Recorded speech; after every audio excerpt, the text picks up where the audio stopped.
할렐루야. 3일째 아침 우리에게 주시는 크신 은혜 속에 또 영광 가운데 거하는 복된 시간 되기를 원합니다. 사도 바울은 우리에게 성령에 대해서 증거하고 있는데요.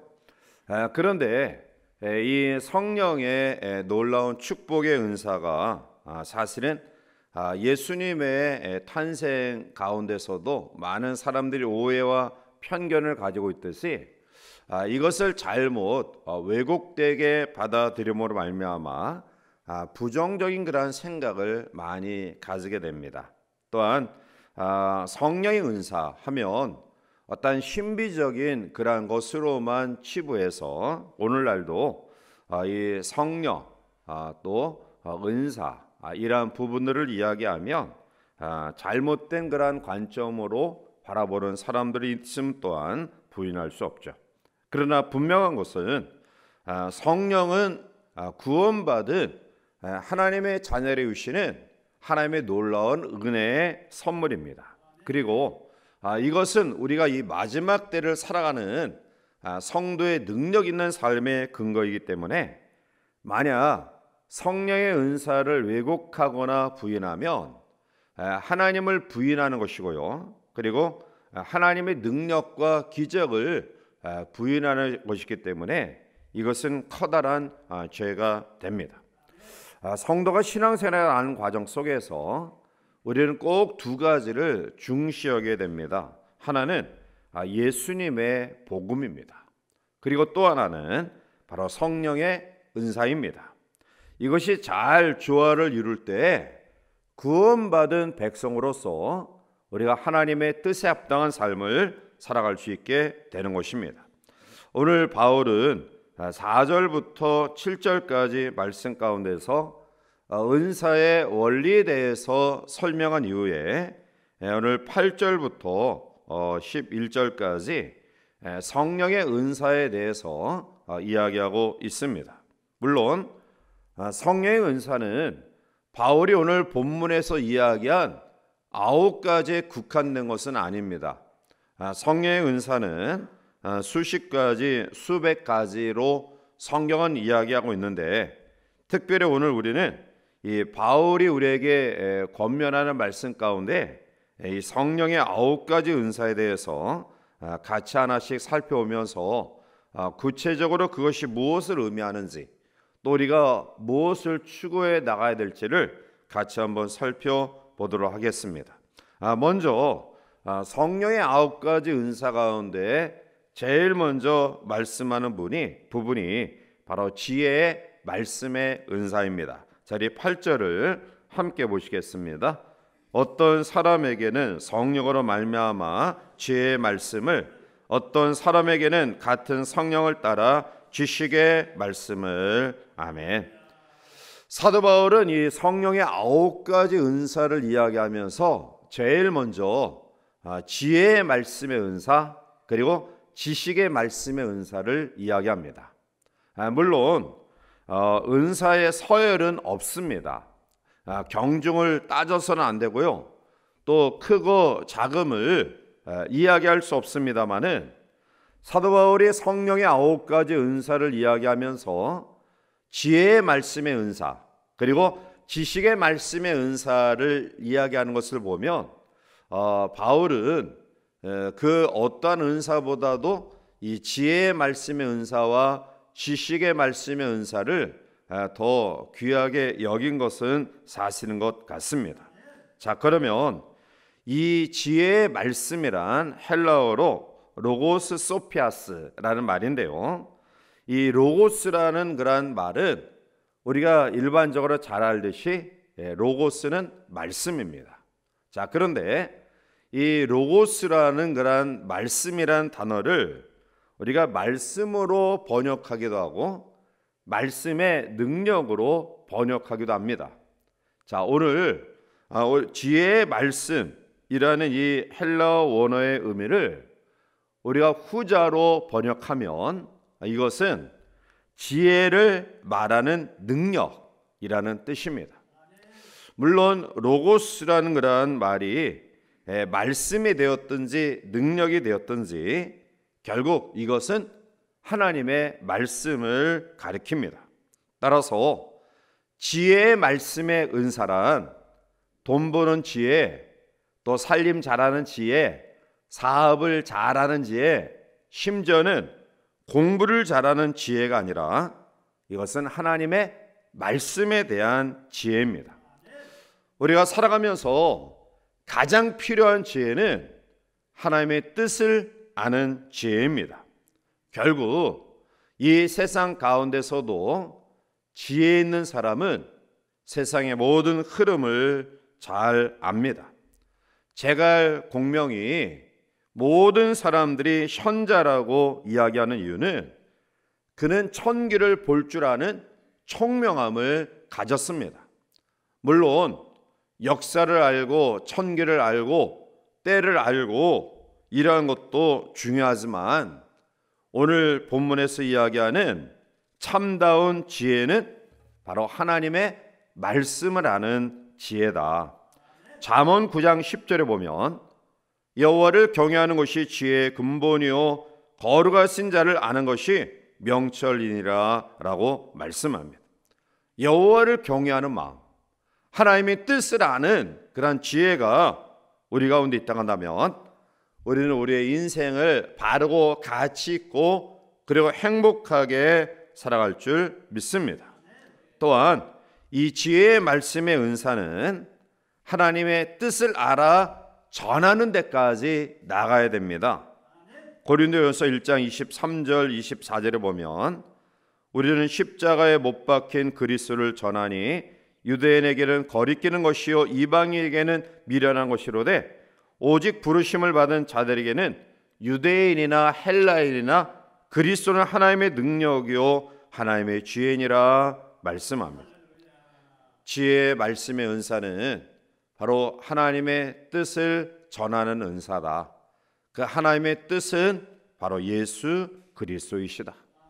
따라서 우리가 이 세상을 살아가면서 지혜의 말씀의 은사를 받은 가장 대표적인 사람이 바로 위대한 복음 증거자인 바울입니다. 그럼 우리 모두도 지혜의 은사를 받아서 하나님의 뜻을 분별하고 예수 그리스도 이 복음을 증거하는 그러한 증인의 삶을 살아가는 우리 모두가 되시기를 바랍니다. 두 번째로 지식의 말씀의 은사를 이야기하죠. 오늘 8절 중하반절에 보면 어떤 사람에게는 같은 성령을 따라 지식의 말씀을 이라고 말합니다.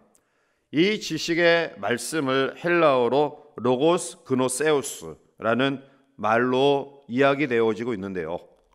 이것도 동일한 의미입니다. 즉, 이 로고스라는 그런 것이 말씀으로 번역하고 또 말씀의 능력으로 번역하기도 하는데 이것을 지혜의 말씀으로 동일하게 우리가 의미해서 번역하며 지식을 말하는 능력이다 라고 이야기할 수 있습니다. 따라서 지식의 은사라는 것은 바로 하나님의 이 지식을 말하는 능력이다 라는 거죠. 세상적인 철학, 학문, 심지어는 우리의 경험적 지식을 이야기하는 것이 아니라 오늘 이 지식의 은사는 하나님이 주신 특별한 계시, 즉 하나님의 말씀에 대한 지식입니다. 특별히 이 지식의 말씀에 대한 은사는 하나님의 말씀을 깨닫고 성령이 우리에게 깨우치는 대로 이 말씀을 가르치는 것이다 라는 거죠. 고린도전서 2장 12절과 13절에 보면 우리가 세상의 영을 받지 아니하고 오직 하나님으로부터 온 영을 받았으니 이는 우리로 하여금 하나님께서 우리에게 은혜로 주신 것들을 알게 하려 하심이라. 우리가 이것을 말하거니와 사람의 지혜가 가르친 말로 아니하고 오직 성령께서 가르치신 것으로 하니 영적인 일은 영적인 것으로 분별하느니라 라고 말합니다. 따라서 이 지식의 말씀의 은사를 받은 사람은 하나님의 말씀을 잘 깨닫고 그리고 이것을 잘 가르치는 그러한 능력을 가지게 됩니다.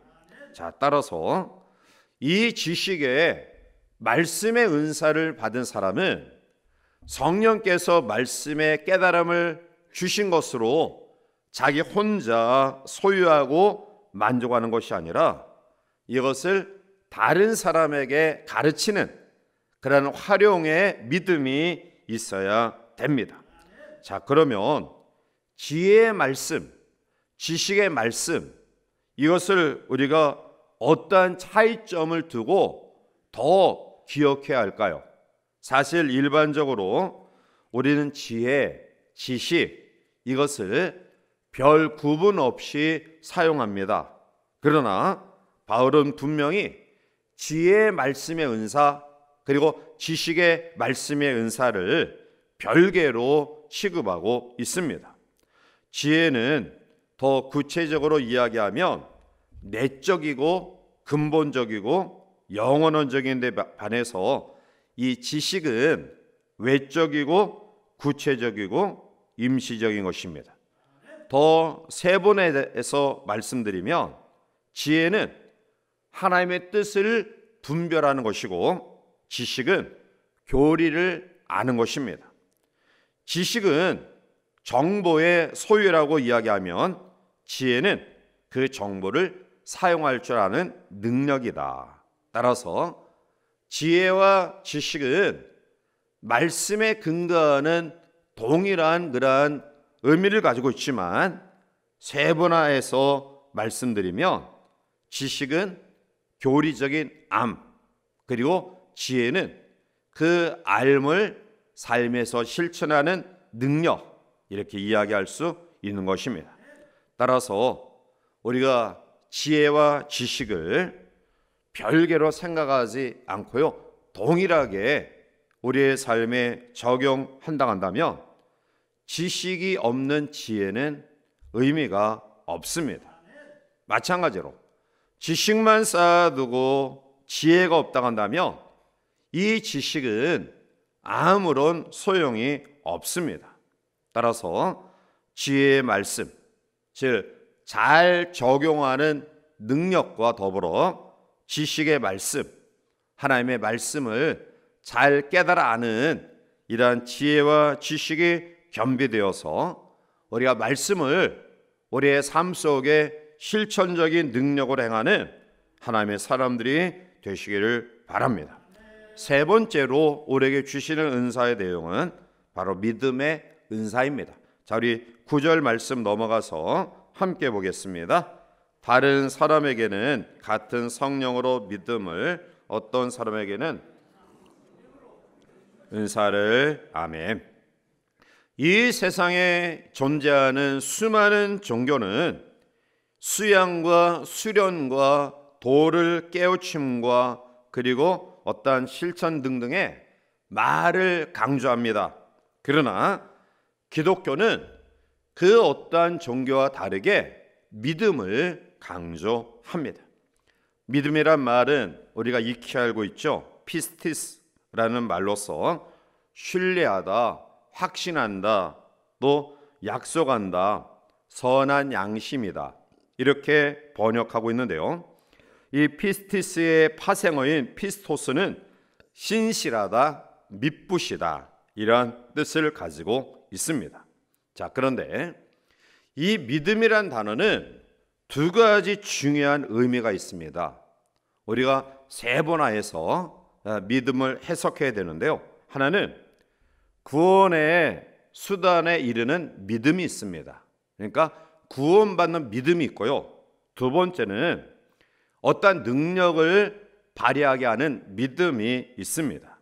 자, 그런데 오늘 은사로서의 믿음, 사도 바울이 세 번째 이야기하는 은사의 내용 가운데 있는 이 믿음은 구원받는 믿음이 아니라 우리의 삶 속에 어떠한 상황이라도 극복할 수 있는 능력 있는 믿음을 이야기합니다. 구원에 이르게 하는 믿음이란 삼위일체 하나님을 인정하고 하나님께 정해주신 구원의 진리를 받아들이는 신앙입니다. 자, 이 구원받는 믿음의 내용의 가장 대표적인 것이 우리가 예배 시간마다 암송하는 사도신경입니다. 사도신경은 물론 성경의 그 단어나 그것이 기록되어 있지 않지만 이것은 역사적으로 우리의 선진들이 믿음의 내용을 성경 전체를 함축해서 정리한 내용이 사도신경이에요. 그래서 이 사도신경을 통해서 우리가 하나님 앞에 구원받는 믿음으로 세워집니다. 자, 그런데 구원에 이르는 믿음이 아닌 오늘 은사로서 우리에게 주시는 믿음은 우리의 삶 가운데 어떠한 능력을 나타내는 믿음을 이야기합니다. 자, 구원의 믿음은 분량적으로 표현할 수 없어요. 즉, 구원받은 믿음은 어떤 것이 크다, 어떤 것이 적다 이렇게 표현할 수 없는데요. 은사로서의 믿음은 분량적으로 표현할 수 있어요. 예를 들면 마태복음 15장 28절에 이에 예수께서 대답하여 이르시되 여자여 내 믿음이 크도다 내 소원대로 되리라 하시니 그때부터 그의 딸이 나으니라 라고 이야기하죠. 즉 여기서 여자여 내 믿음이 크다 이렇게 말씀하신 것을 보면 작은 믿음도 있다라는 거예요. 마태복음 17장 20절 말씀 가운데도 이르시되 너희 믿음이 작은 까닭이니라 진실로 너희에게 이르노니 너희가 만일 너희에게 믿음이 겨자씨 한 알만큼만 있어도 이 산을 명하여 여기서 저기로 옮겨지라 하며 옮겨질 것이요 또 너희가 못할 것이 없느니라 말씀하죠. 그러니까 큰 믿음이 있는 반면에 작은 믿음이 있어요. 자, 더 심지어는 마가복음 4장 40절에 보면 이에 제자들이 이르시되 어찌하여 이렇게 무서워하느냐 너희가 어찌 믿음이 없느냐 하시니 라고 말하죠.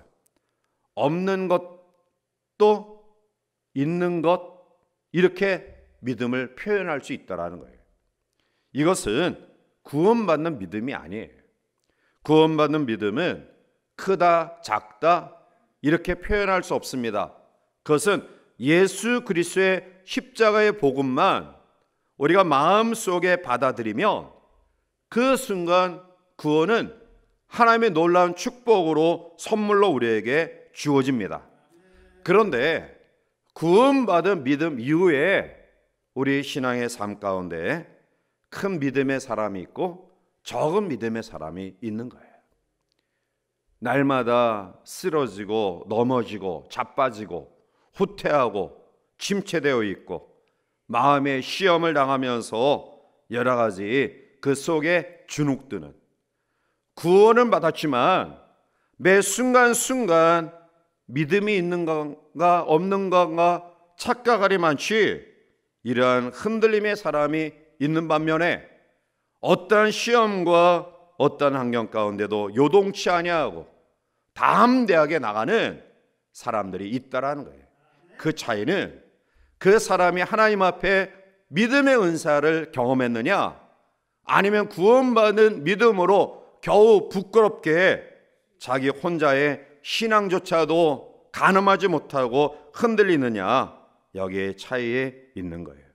따라서 오늘 우리의 삶 속에 우리 모두는 구원받은 믿음의 소유자들이신 줄 믿습니다.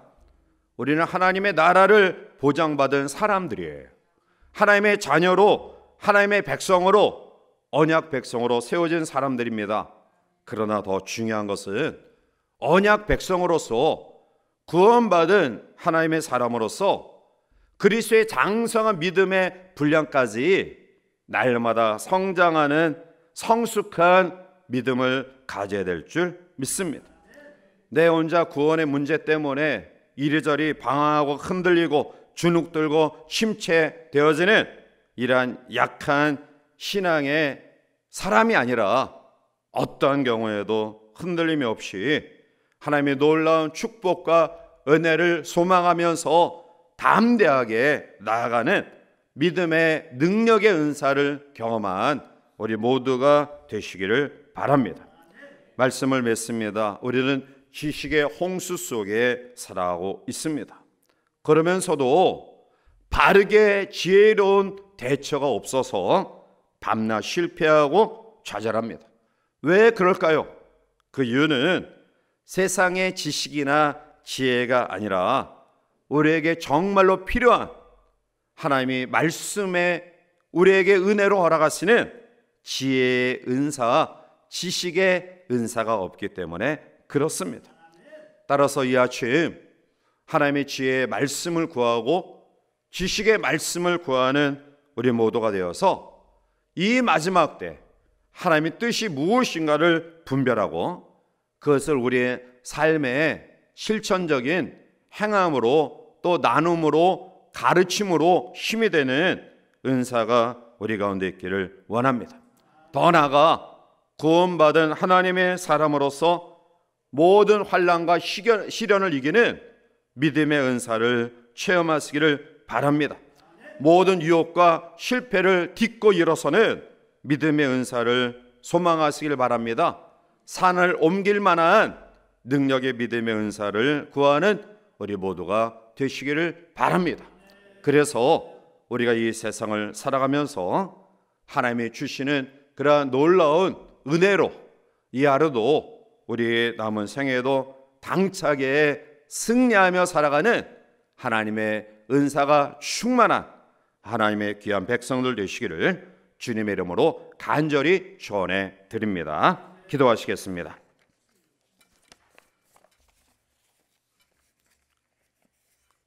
거룩하시고 존귀하신 하나님, 우리가 구원받은 하나님의 사람으로 얼마나 그 하나님의 은혜가 감사한지 이루 말할 수 없음을 고백하면서 이 아침 주님 앞에 나와 하나님께 영광을 올려드립니다. 이제 구원받은 주의 자녀들이 이 악한 세상을 하나님 앞에 올바로 살아가기 위해 지혜의 은사가 필요합니다. 하나님의 뜻을 분명히 분별하고 아는 지혜의 은사를 허락해 주시옵소서. 그 하나님의 말씀을 우리의 삶에 실천하는 지식의 은사를 허락해 주시옵소서. 구원받은 죄의 백성들이 이 세상을 살아간 동안 마귀와 사탄의 시험과 모든 시련과 유혹 가운데서도 넘어지지 아니하고 능력 있는 삶을 살아가는 믿음의 은사를 허락해 주시옵소서.